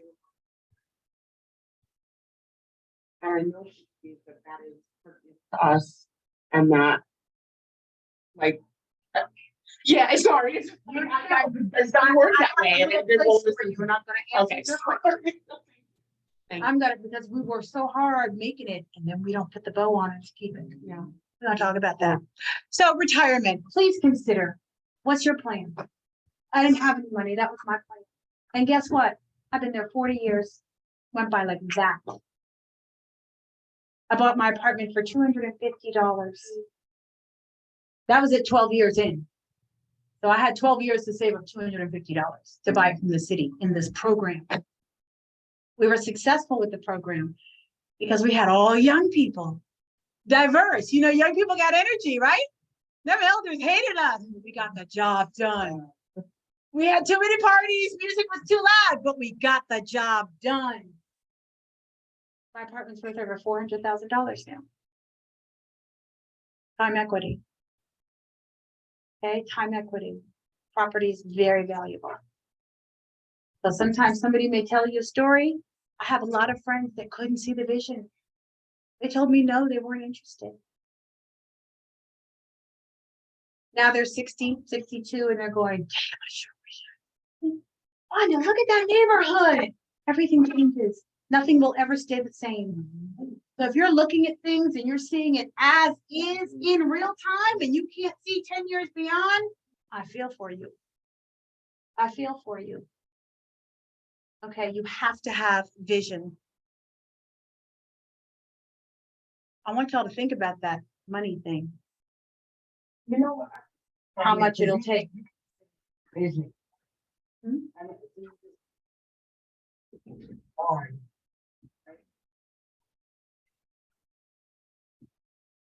Yep, it is hard. Um, It's hard. Then you But I need to never create told some you. because you know what you do? But I You're need to. You're I in need to so, figure you're it out. spending so much time spraying in the world of lacking that that is your reality because you are constantly calling it in. Once again, what did I say? How does God know which is a prayer? How does God know that lacking is not your prayer? Because that's what you focused on. So, well, but you spend time trying to heal that hole. So what I recommend, because it is really hard. But what I've recently, January, beginning of this year, I woke up with an aha moment that I was like, I was spending so much time trying to figure out what I needed to fix and what holes I needed to cover and how I needed to grow and do and what I needed to do to make it better. That's a place of lacking though. I'm still gonna do all of those things, but I spent my waking conscious moments focused on my lacking. I still got to do the stuff. Yes.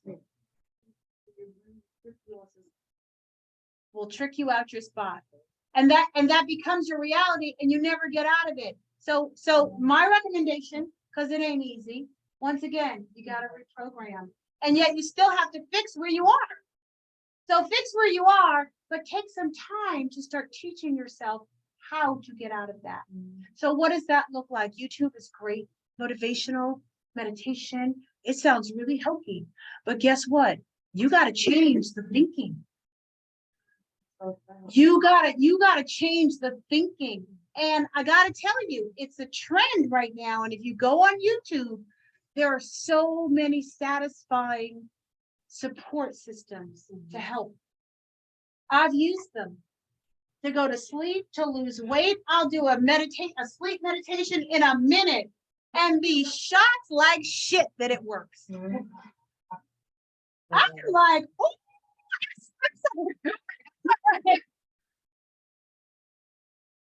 I slept so good. So don't knock it. It sounds corny, but it's working, which is why it's popular.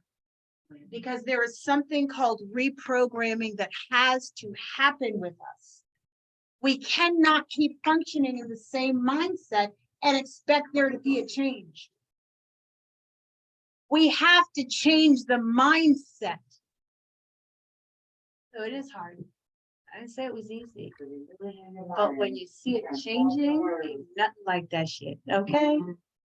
I just wanna like add an anecdote because I listened to JD, I think it's JD Jakes. I think he's a pastor.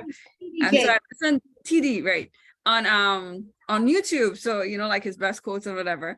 And so he was talking about your mindset and how you have to change that. So what was really interesting was he told this story where this woman was convinced in her mind that she wanted to touch the robe of Jesus and she would be cured. And she said she didn't even, all she knew she had to do was touch his clothes and she would be cured. And so he said she touched her clothes, she touched his clothes and she was cured. And she said, listen, she stole a miracle. And I started laughing. Jesus was like, who touched me? Jesus didn't even. I just thought it was such a different way to like internalize things and the power of how we think. So you know, I agree with you. And you want to know something? That power existed when you were born. It was stripped away from you when you started what? Your education. You're laughing because you know.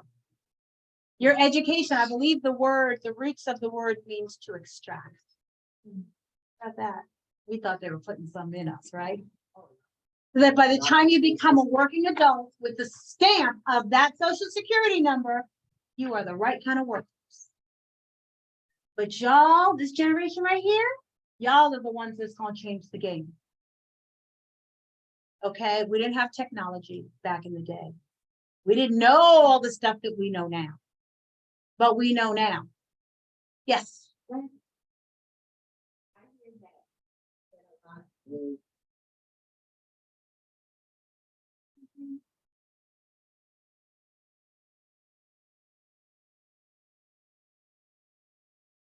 it may be a problem.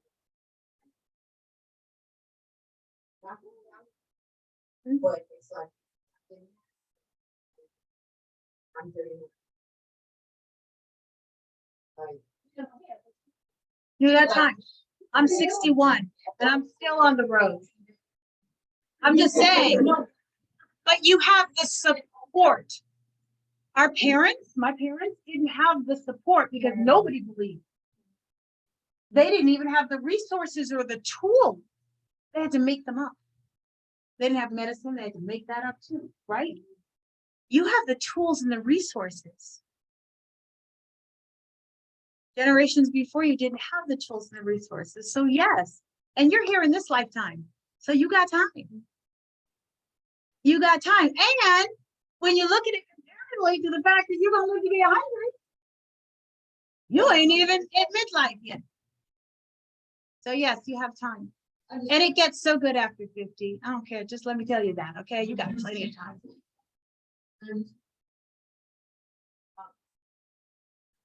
Yeah. right? Look for my son, right? And I wanted to do some of these, but I made it possible for him to do, right?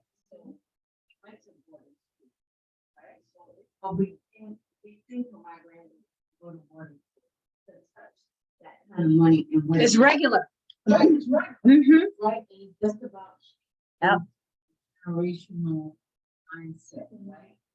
Like, have.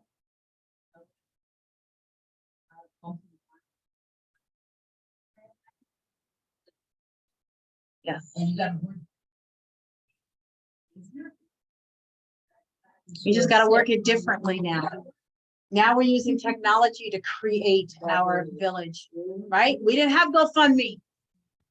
You let the church give you money for the funeral, okay? Right. We're gonna have a whole bunch of them for a month. So yes, how much money will you need to live to be 100? That's the question I want you to walk away with and figure out what that number is, and then figure out how you're gonna get that for the next 40 years. So that's real, okay? consult with a certified licensed broker. I'm just saying, y'all, or somebody that you know that has the credentials. When I ask somebody about who you go to for finance, like, that's really great. Go to your family, go to your neighbor. But if you're going to take action, make sure you're taking the right action. Okay. Emergency fund. We kind of touched on this. We talked about savings, right? I say to people, you're to build an emergency fund. We found out during COVID how important that was, right? How many people had 6 months worth of money put aside that they could spend? Right? Yeah, that's what you're looking at. 3 to 6 months is an appropriate emergency fund. How many were inspired to attempt to try to have an emergency fund after COVID? It's important now, right? So $50 a week, $25 a week. $25 a week is $100 a month, right? That's $1,200 a year. After 3 years, that's $3,600 more than you have. Once again, it's about flexing the muscle and strengthening the ability so that it becomes a habit.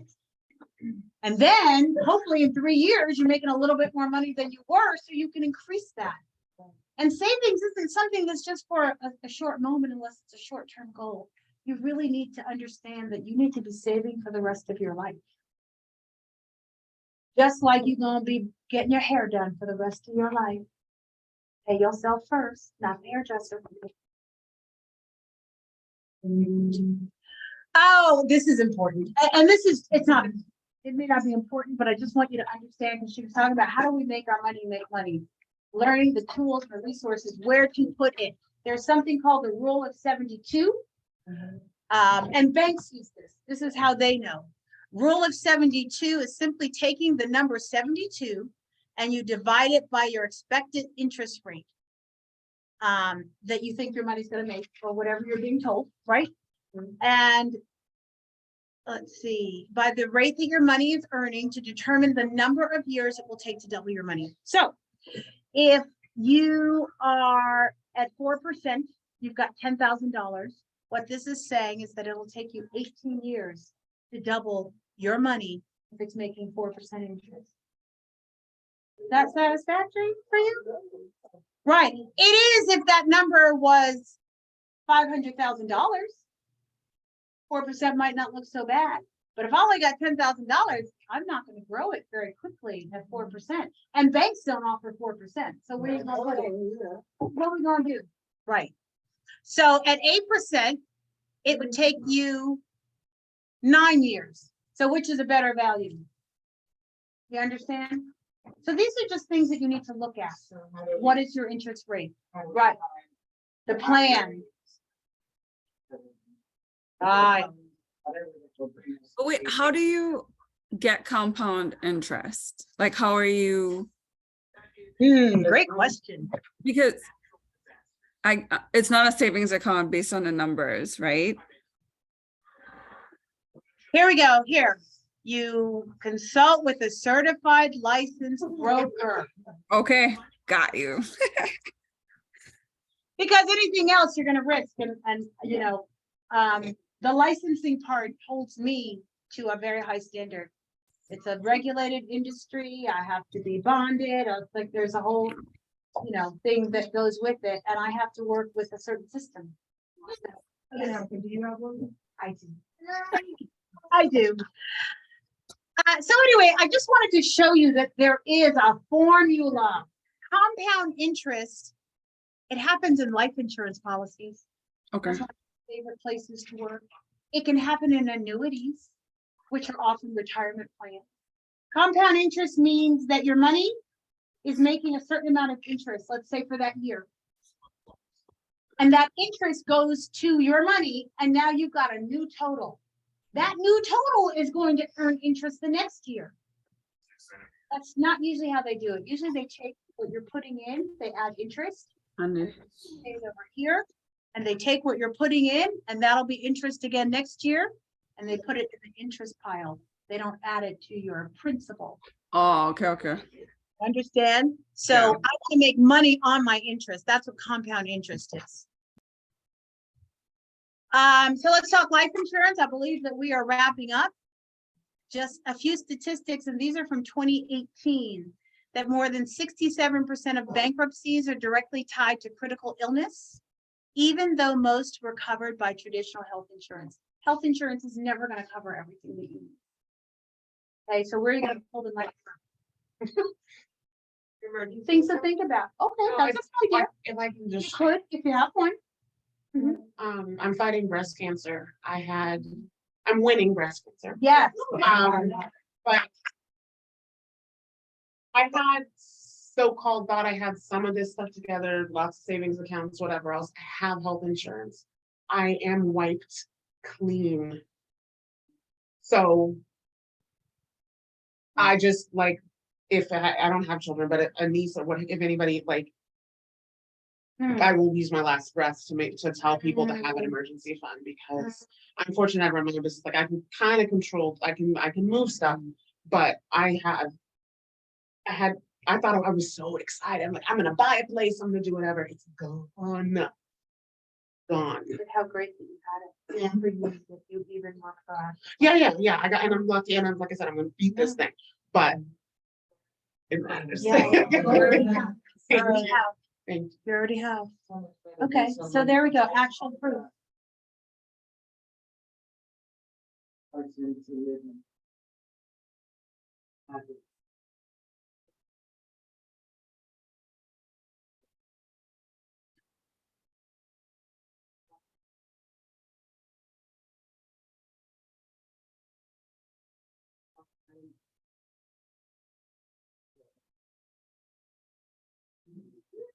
To live in New York. And the average income is 60. Low to moderate, yeah.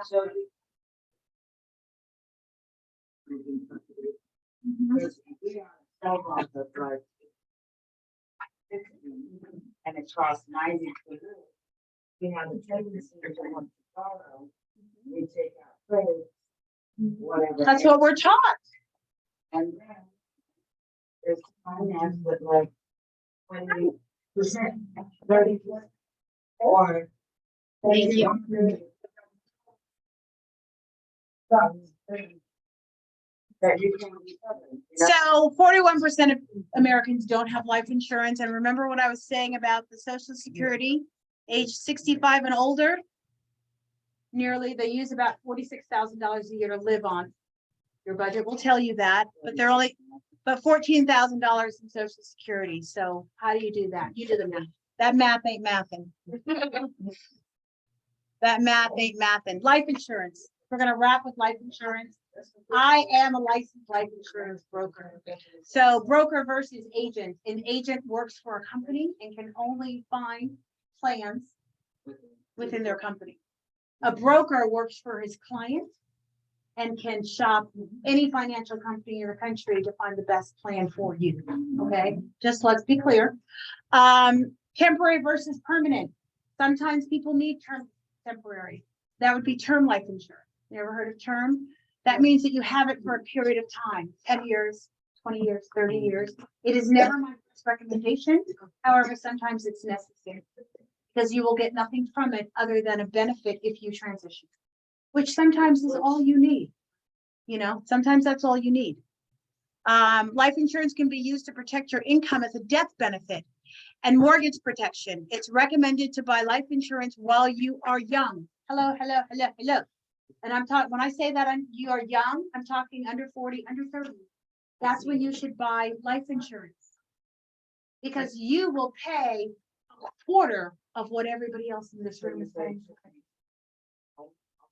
No, it should be something else. Right. It should be a permanent life insurance, but whole life is expensive. And so for people like us that are, you know, minority, permanent life insurance is life insurance that will last for your whole life. Temporary life insurance has a period of time and then it expires. So. They can say you have. Later, you can make it permanent. So, But did they tell you that you will have to have a medical exam at that later age? no. You don't. and then it goes to permanent. Here's my, no, that's not what I'm saying. No. What I'm saying is that if you have a plan that they've told you is term and will turn to whole life, it's going to be more expensive. Because you're older and your health is not like it was when you were 25 or 30 or whatever, you know what it's, so. But especially if you've had it for 20 years, you're older after 20 years. They're hoping that you won't get anything else. Because now they can charge you more and you don't have a choice. Right?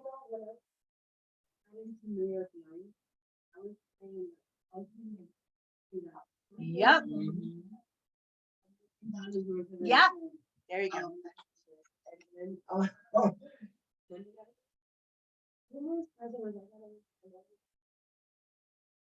I turned 44 and they were like 80 something. Yeah. That's what's happening. From Ireland to whole life, but it also comes from $1 million. Yes. So your death benefit goes down and your premium goes up. You guys could be looking at something so sweet that I couldn't even imagine at this age. We could never imagine. So anyway, it's We're working together, my daughter. Mhm. Right. Well, it's a great wealth building tool. Right. It's a wealth building tool. So you were asking me about how to build wealth. Life insurance is one of those ways. You have a 19-year-old son right now. If you own his policy, your cash, the cash value that the policy would make, you can have access to in this lifetime. So there's life insurance that you can use as a shelter to save your money, right? Life insurance pays 5, 6, 7% interest. And yes, and you can use it while you're alive. You can use it for medical. You can use it for emergency fund. You can use, now not everybody's eligible, but it's the first place I look at to see if what's called an IUL, an index universal policy, would work. And sometimes it doesn't, and you need to do term, or you need to do whole, and there are other things. But for the young people in the room, oh, don't talk to me. Yes, no, because it's just, and we're talking. So let me give you an idea. I've got $100,000 life policy. I got it when I was probably this one when I was 50. So I've had it like 10 years. Cost. I'm just going to give you some numbers so you understand. At 50 or 52, cost me $191 a year. I'm sorry, $191 a month. $191 a month for $100,000. How old are you, ladies? 29, 26? You like I was calling you young. You ain't that young, are you? You are. Yeah, how old are you? Okay, 35. So 52 at $191 versus the under 40, the mid 30s, low upper 20s crowd. You're talking $50 a month, you get to $100,000 life plan. I'm just saying, like, there's such a difference that you're, or it could be $40. No, or whatever, $30. No, but my point is significant difference. And the older you get. So it's a great savings haven. So with the right plan, you can be your own bank, because when you have emergencies, isn't it great to have $20,000 that you can access that you've been putting in for the last 10 years? Or you've been putting in for 15 years, you know? Insurance, I didn't know I could take out. Well, if you don't have insurance that you can't take out of, then, and sometimes you can't, you know, but you cannot. Exactly. But they sell us term. Term doesn't. Yeah, because the money looks so good and we don't understand the building. We don't have the vision about building money within a vehicle, within a system. So life insurance is one of those. There's something called annuities, which are savings plans. They're often used for retirement, but you can start an annuity as a young person. You know what I mean? And so retirement, right? And put $25, $50 a month into that. So when you're 60, at compound interest for all those years. Because just like you get your hair done every month, you put away money every month. It's something that you won't stop doing. And if you start young, it becomes a habit so that you can do it. I think we are done. Exit strategy. Oh, this is all messed up. We were talking about power of attorney. Who's got one? Okay. Health proxy. Who's got one? There you go.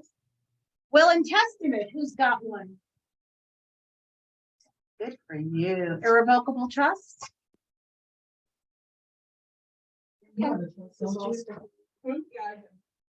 There you go. Those are all, so once again, we're just touching on an irrevocable trust, a will and testament, and health proxy, madam. Because those are also ways to safeguard our life's work. Okay, so yes, but if you're gonna die, you need a will and testament. But what happens is that if you are successful in your life by the time you die, and you have stuff that you want to leave to your family, the state will take most of it because you didn't leave any directions. So guess what? If they've got to go in and go through your paperwork and look at all your stuff, they're going to charge you 30% of whatever you got, sometimes 40. Yes.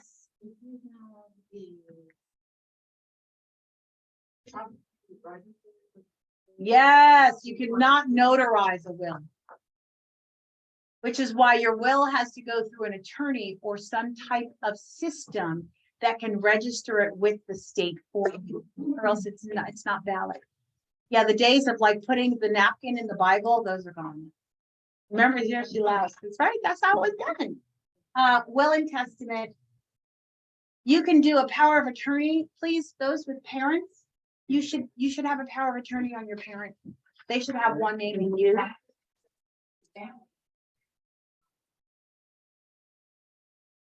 Yeah. We do family matter Zooms. I do family matter Zooms, which is when people come with their families. I just did one with a young lady and her 2 teenage sons. Because she did a life insurance policy and she wanted them to understand the value and what was going to happen. So that when something happens to her, they know what to do. So we do.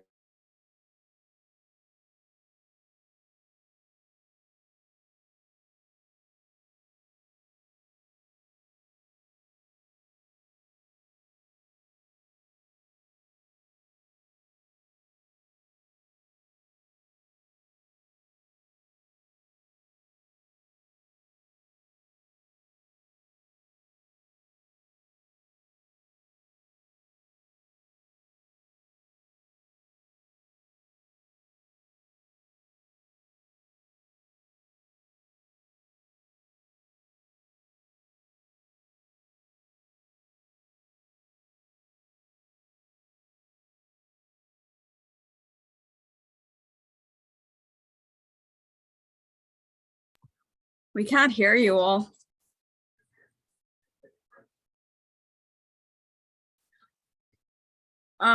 What do you need for if we email her? Like I didn't hear it. Like, would she need the date of birth? Our name, what else? No? Okay. I don't think they could hear us. It was your name, your state, and how she could reach you. Okay. Thank you guys so much. Okay, awesome. Well, I guess we're leaving, so have a good night. Good luck.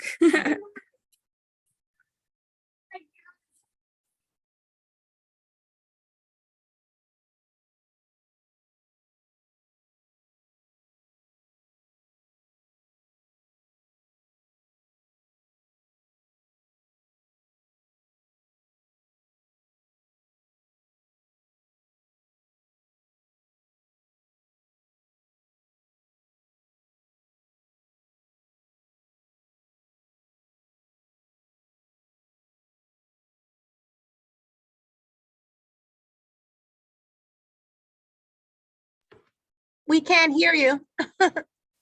All right. Thank you all. Thank you so much for staying logged in. We did record this session. So if you did miss anything, we will send it out on a link. I will also send you all Vanda's information. So for those who would like to meet with her one-on-one, She's happy to do that. I will send everybody her information. Just let her know that you learned about her through Kota, and she'll set up a one-on-one with all of you. You all have a wonderful night. Have a great weekend, and we'll see you next week, 6:30 Thursday night, next Thursday. You guys have a great one. Bye, Bye-bye. Anthony. Bye-bye. In talking about the will piece,